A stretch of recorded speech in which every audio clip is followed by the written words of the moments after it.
నమస్తే ఓరుగల్ 9 న్యూస్ కి స్వాగతం. తెలంగాణ రాష్ట్ర వ్యాప్తంగా పలు చోట్లలో భూ ప్రకంపనాలు వచ్చాయి. డిసెంబర్ 4 ఉదయం ఉమ్మడి నల్గొండ, ఉమ్మడి ఖమ్మం జిల్లా, ఉమ్మడి వరంగల్ జిల్లా, మెదక్, ఆదిలాబాద్, కరీంనగర్ జిల్లాలో పలు చోట్లలో భూమి కంపించింది. హైదరాబాద్లోని పలు చోట్ల 2 సెకండ్ల పాటు భూమి కంపించింది. జనం భయాందోళనలతో ఇళ్ల నుంచి బయటికి పరుగులు తీశారు.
బిల్డింగ్లు, లేఅవుట్లకు అనుమతులు ఇచ్చేందుకు మున్సిపల్ శాఖ బిల్ నౌ అనే కొత్త అపార్ట్మెంట్ కమర్షియల్ కాంప్లెక్స్ను బయట లోపల ప్లాన్ చూడడంతో పాటు వాటి కొలతలను లెక్కబెట్టే విధంగా 3D విజువలైజేషన్ పరికరాన్ని మంత్రి లాంచ్ చేసి స్వయంగా పరిశీలించారు. మున్సిపల్ శాఖ principal secretary Danakishore, HMDA commissioner Sarfaraz Ahmed, metro rail MD NVS Reddy, town planning director Devender Reddy పాల్గొన్నారు.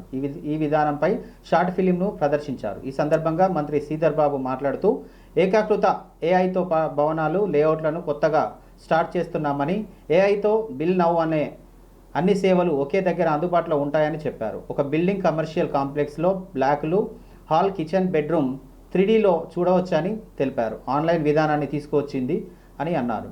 ఇప్పుడు రోజుల పాటు పడుతున్న పర్మిషన్లు ఆర్టిఫిషియల్ ఇంటెలిజెన్స్ ఏఐతో సహకారంతో నిమిషాల్లో ఇచ్చే అవకాశం ఉన్న ఈ బిల్డింగ్ నౌ యాప్ను మంగళవారం సెక్రటరియట్లో ఐటీ పరిశ్రమల శాఖ మంత్రి శ్రీధర్ బాబు ప్రారంభించారు. అపార్ట్మెంట్స్, కమర్షియల్ కాంప్లెక్స్లను బయట లోపల ప్లాన్ చూడడంతో పాటు వాటి కొలతలను లెక్కబెట్టే విధంగా 3 విజువలైజేషన్లో పరికరాన్ని మంత్రి లాంచ్ చేశారు.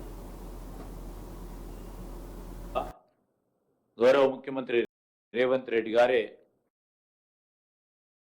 ఈ శాఖను స్వయంగా నిర్వహిస్తూ ఉన్నారు. ఈ నిర్వహణ భాగానికి సంబంధించి మరి మొదటిగా మీ అందరికీ కూడా తెలుసు, మన రాష్ట్రం ప్రత్యేకించి హైదరాబాద్ మహానగరం, ఈ మహానగరానికి సంబంధించిన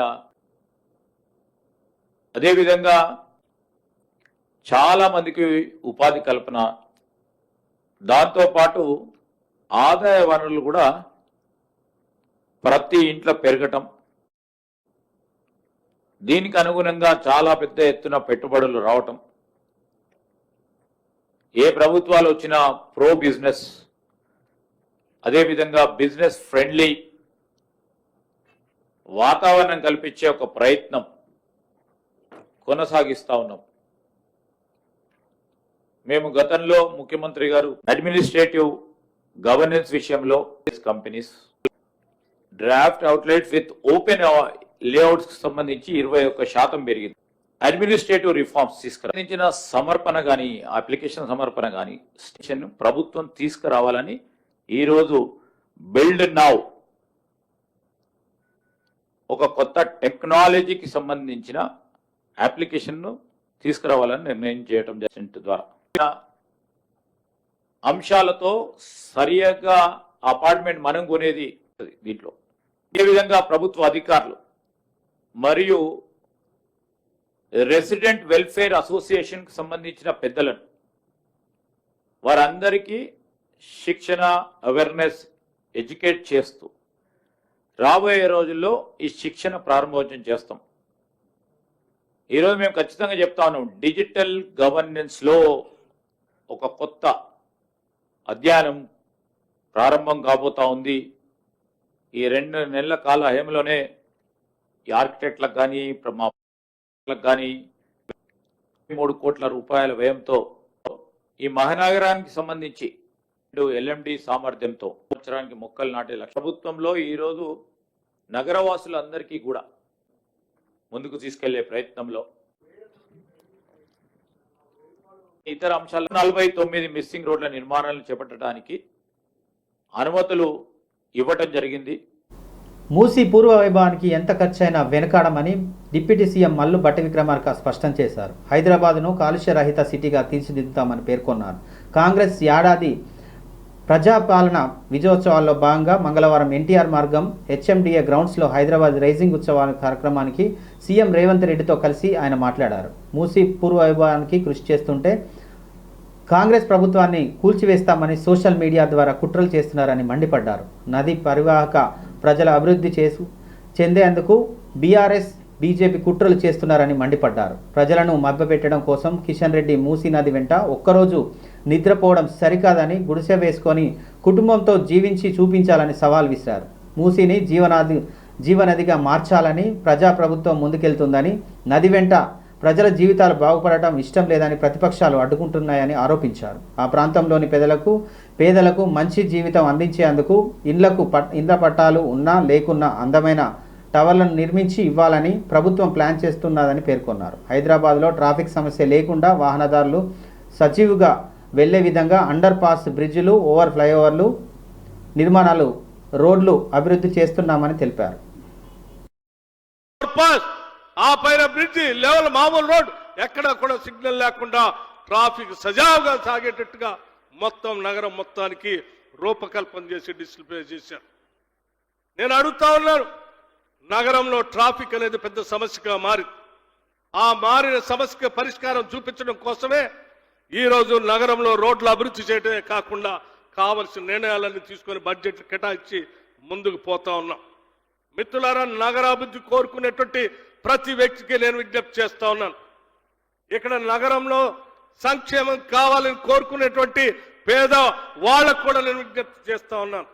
ఈ నగరంలో 300 నుంచి 400 వరకు స్లమ్స్ ఉన్నాయని, ఆ స్లమ్స్ లో నివాసం ఉంటున్నటువంటి ప్రజలకు సంబంధించిన మహిళలందరికీ కూడా మెప్మా ద్వారా కొన్ని వేల కోట్ల రూపాయలతో వడ్డీ లేని రుణాలు ఇప్పించి వాళ్ళందరినీ వ్యాపారంలో భాగస్వాములు చేయాలని చెప్పి కూడా ఈ రాష్ట్ర ప్రభుత్వం ఆలోచన చేస్తా ఉంది.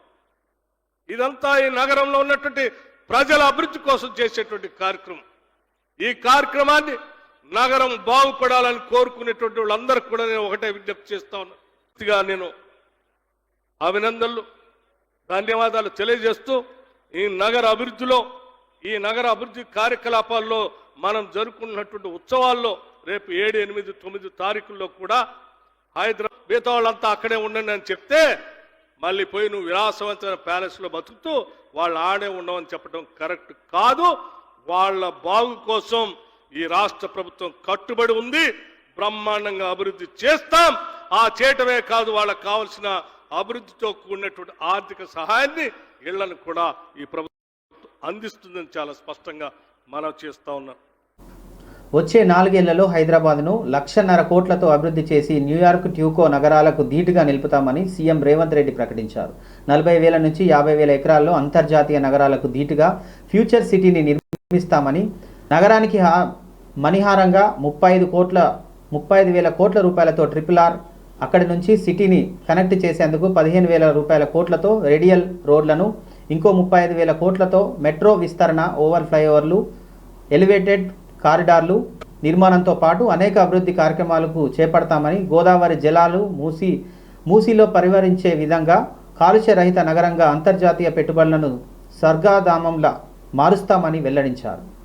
ప్రజాపాలన విజయోత్సవాల్లో భాగంగా మంగళవారం హైదరాబాద్లో నిర్వహించిన హైదరాబాద్ రైజింగ్ సభలో సీఎం మాట్లాడారు. నగర అభివృద్ధికి ప్రతిపక్షాలు సహకరించాలని కోరారు. డిప్యూటీ సీఎం మల్లు భట్టి విక్రమార్క నేతృత్వంలో మంత్రులు శ్రీధర్ బాబు, పొన్నం ప్రభాకర్తో కేబినెట్ సభ కమిటీ ఏర్పాటు చేస్తున్నామని తెలిపారు. ముందు బీజేపీ, తర్వాత బీఆర్ఎస్ మేధావులు తమ సలహాలు, సూచనలు ఇవ్వాలని రాష్ట్ర హైదరాబాద్ అభివృద్ధికి తమ వద్ద ఉన్న ప్రణాళిక కార్యాచరణకు డాక్యుమెంట్ ఇవ్వాలని కోరుతున్నామని సీఎం మాట్లాడారు. ఈ దేశం యువతకు కంప్యూటర్ని పరిచయం చెయ్యాలి అని ఈ దేశానికి కంప్యూటర్ని రాజీవ్ గాంధీ గారు పరిచయం చేసింది. వారి నేపథ్యంలోనే ఆనాటి నేదురుమల్లి జనార్దన్ రెడ్డి ఫేజ్ 1 కృష్ణా ఫేజ్ 2 మెట్రోను తీసుకొచ్చి ధనవంతులకు అందరికి అందుబాటులో తీసుకురావడానికి అధునాతనమైన వ్యవసాయ విధానాలను మనం ఇవాళ తీసుకురావాలి అనుకుంటున్నాం. అదే నగరంలో మురికి కాలువలు కూడా ఆనాటి ముఖ్యమంత్రి గారు ఆనాటి మున్సిపల్ శాఖ మంత్రి గారు ఈ రోజు గొప్పలు చెప్పుకుంటున్నారు, కానీ కనీసం డ్రైనేజీ కాలువలు కూడా తవ్వే ప్రయత్నం చేయలే. ఇవాళ ట్యాంక్ బండ్ మీదనో లేకపోతే శిల్పారామం దగ్గర వారు సెల్ఫీలు దిగుతున్నారు. వారు సెల్ఫీలు దిగి సెల్ఫ్ డబ్బా కొట్టుకునే శిల్పారామం కూడా ఆనాడు కాంగ్రెస్ పార్టీని అభివృద్ధి చేసింది, వారు మర్చిపోయినట్టున్నారు. వారు అప్పుడప్పుడు ట్విట్టర్లో పెట్టి హైటెక్ సిటీ ఆనాడు మనం చేసిందే ఆ నగరాలు చేరుకున్నాయి. నేను చెప్పదలుచుకున్నా, ఏప్రిల్ 1, 2023 నుంచి నవంబర్ 30, 2023 వరకు 6 నెలల్లో అభివృద్ధి. అదేవిధంగా మన ప్రభుత్వం వచ్చినాక ఏప్రిల్ 1, 2024 నుండి నవంబర్ 30 తారీఖు వరకు పోల్చినప్పుడు హైదరాబాద్ నగర రియల్ ఎస్టేట్ దాదాపుగా 29% అభివృద్ధి చెందింది. ఇది మా నిబద్ధతకు మేమిచ్చిన అనుమతులకు హైదరాబాద్ నగరానికి రియల్ ఎస్టేట్ ఆదాయం పెరిగింది, తగ్గలేదు. ఎక్కడైనా చెరువులు ఆక్రమించుకున్నోళ్ళు, నాలాలు ఆక్రమించుకున్నోళ్ళు, ఈరోజు కుంటలను ఆక్రమించుకున్నోళ్ళ పాలిట హైడ్రా అనేది వాళ్ళ నిద్రలో కూడా కలలో కూడా వాళ్ళు ఉలిక్కిపడి లేచే విధంగా పనిచేస్తుంది. హైడ్రా మీ ఆస్తుల దగ్గరికి రాలే, మీ అనుమతులున్న నిర్మాణాలు కూలగొట్టలే, అక్రమంగా చెరువుల్లో అదేవిధంగా కుంటలలో అదేవిధంగా నాలాలు ఆక్రమించుకొని హైదరాబాదు నగరాన్ని అభివృద్ధిని అడ్డుకొని దెబ్బతీసి ఈరోజు ఆ నీళ్లు రోడ్ల మీదకి వస్తుంటే వాటి ఆక్రమణలు తొలగించడానికి మాత్రమే హైడ్రా పనిచేస్తుంది. గారు హైదరాబాదు నగరానికి ఎందుకు మెట్రో ఇవ్వడు? ఈడ బీజేపీకి ఓట్లు ఇయ్యలేదా? మిమ్మల్ని గెలిపించలేదు, ఎందుకు అడ్డం పండుకుంటారని నేను అడుగుతున్నా. ఈ కాలుష్యాన్ని తొలగించాల్సిన అవసరం లేదా? హైదరాబాదు నగరంలో ఫ్లైఓవర్లు కట్టాలి. అది అందుకే ఈరోజు ఈ వేదిక మీద నుంచి మీరు మీ ప్రతిపాదనలు పంపండి. నేను మా ఉప ముఖ్యమంత్రి బట్టి విక్రమార్క గారికి, శ్రీధర్ బాబు గారికి, పొన్నం గారికి, ఎందుకంటే ఒక ఆయన హైదరాబాద్ ఇన్ఛార్జ్ మినిస్టర్, రెండో గారు రంగారెడ్డి జిల్లా ఇన్ఛార్జ్ మినిస్టర్, మూడో గారు ఆర్థిక మంత్రి. ఈ ముగ్గురితోని నేను ఒక మంత్రివర్గ ఉపసంఘం వేస్తున్న ఈ వేదిక మీద నుంచి మీడియా మిత్రులారా రాసుకోండి. అఖిలపక్ష సమావేశాన్ని మా ఉప ముఖ్యమంత్రి గారి నేతృత్వంలో అఖిలపక్ష సమావేశాన్ని ఏర్పాటు చేస్తాం. బీఆర్ఎస్ వాళ్ళు వాళ్ళ పాలసీ డాక్యుమెంట్ తీసుకొచ్చి చర్చించండి. బీజేపీ కిషన్ రెడ్డి కేంద్ర మంత్రిగా మీరు ఏం పాలసీ నగరాన్ని అభివృద్ధి చేయడానికి తెలంగాణ నిధులకు తీసుకొస్తారో అఖిలపక్ష సమావేశాన్ని ఈ వేదిక మీద నుంచి మా ఉప ముఖ్యమంత్రి గారిని నేను రిక్వెస్ట్ చేస్తున్నా. మిమ్మల్ని అఫీషియల్లీ క్యాబినెట్ సబ్ కమిటీ కింద క్యాబినెట్ సబ్ కమిటీ మినిస్టర్స్ గా వీరి ముగ్గురిని నేను నియమిస్తున్న ఈ వేదిక మీద నుంచి నేను ఆదేశాలు ఇస్తున్నా చీఫ్ సెక్రటరీ గారికి. ములుగు జిల్లా మేడారం కేంద్రంగా భూకంపం నమోదవడంతో ఏజెన్సీ ప్రజలు భయాందోళనకు గురవుతున్నారు. ములుగు జిల్లాలోని వరుసగా ప్రకృతి వైపరీత్యాలు బయటికి వస్తున్నాయి. ఇటీవలే ములుగు జిల్లాలో ఈదురుగాలుల బీభత్సం సృష్టించాయి. దాదాపుగా 50,000కు పైగా చెట్లు నేలకొరిగాయి. ములుగు జిల్లా మేడారం కేంద్రంగా భూకంపం ఉందని శాస్త్రవేత్తలు అంచనా వేశారు. తెలంగాణలో 20 ఏళ్లలో తొలిసారిగా భారీ ప్రకంపనాలు వచ్చాయని శాస్త్రవేత్తలు తెలిపారు. ఈ క్రమంలోనే పవిత్ర ఆధ్యాత్మిక కేంద్రం మేడారంలోని సమ్మక్క సారలమ్మ గద్దె వద్ద సైతం భూమి కంపించింది. ఇందుకు సంబంధించిన దృశ్యాలు అక్కడి సీసీ కెమెరాలలో రికార్డ్ అయ్యాయి.